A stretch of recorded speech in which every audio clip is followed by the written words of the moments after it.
All right, coach, you head out on the road to York University and the team comes away with an emphatic 48-36 win. First thoughts on the game and everything that was at York?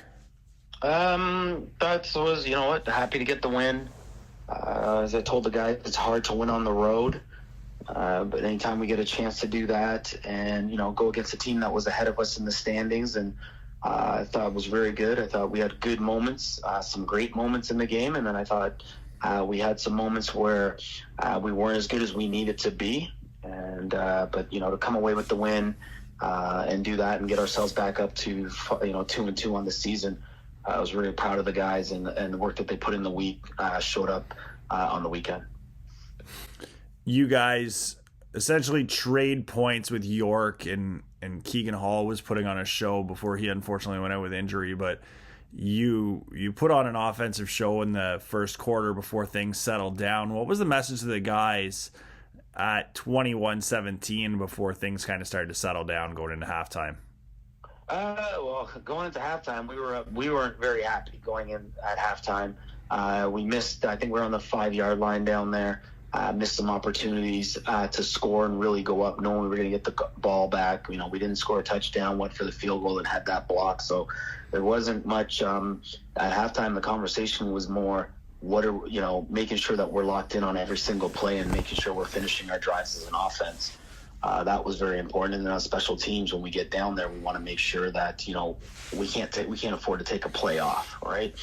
So as we went into the locker room, that was our conversation. That was really our focus, was making sure that when we go back out there for the second half and we're getting the ball back, is that we, every drive, every possession is important. And then make sure that we're finishing things on both sides of the ball, and then making sure on special teams we cleaned up our mistakes and got better. You scored twice, almost back-to-back, end of the third quarter, start of the fourth quarter, really put some distance in the ball game. How important was it for the team to put together a few consecutive drives like that? It was really important, right? We talk about, ourselves as an offense and making sure that when we go out, we want to end with points every drive. And depending on where we're at on the field, making sure we're getting first downs and, keeping possession of the ball. So being able to go out there and score and do those things, one, it just keeps pumping that belief into them and into our sidelines that if we're going to get into a shootout, that we can go out and score and do those things. And then for us, we wanted to make sure, offensively, we haven't been playing great. And this was an opportunity for us to really go out and, show what we're capable of, and just trying to be more consistent. And, making changes at quarterback is one of the things that, we've been doing and working with both of those guys and making sure they're getting on the same page with the receivers. You talk about being on the same page with the receivers. Tristan Lefebvre goes for over 500 yards, big plays all over the field. He's got 4 different receivers in the ball game with a catch of 60 or more yards. 3 different receivers of 60 or more. Another with a 30-yard play. So lots of explosive offense. Just some thoughts on Lefebvre's day, that record-breaking performance for him. It was great. I was happy for him. He throughout the season, he's been there and doing those things, and he's been working hard, and it just shows his dedication, his leadership. But it wasn't just him. Elijah was right there with him, and those two are conversating. What do you see? And talking on the sidelines and having conversations with Julian and Coach Shake and myself, just about what they're seeing on the field, what they believe can work, and doing those things. And he had a great week of practice. Both of them did. And then, they complement each other really well. So he would come off, talk to Elijah, and Elijah says, I'm seeing this, I'm seeing that. Can we get back to this? And so it was great communication amongst that group, and he was the benefactor of it. But it also comes back with him having a great day throwing the ball. The O-line was protecting. We knew that York was going to be a heavy blitz team, so the receivers had to be on point with their hot reads and making the plays when they did come up and blitz, making sure that they caught the ball. And we talk about making one guy miss and turning the 6 into 60, and they did that several times. And then even with the running backs, them picking up the blitzes and the protection, they were really good. So it was an all-around effort. He's a benefactor of a lot of guys doing their job and doing it well. On the other side of the ball, defensively, you do hold them to under 100 yards rushing, but Keegan Hall and Matt Lynn combined for just under 500 yards total offense passing, 511 to be exact. What does the team have to do to start preventing some of these big plays? We saw them with 5 different players with an explosive reception.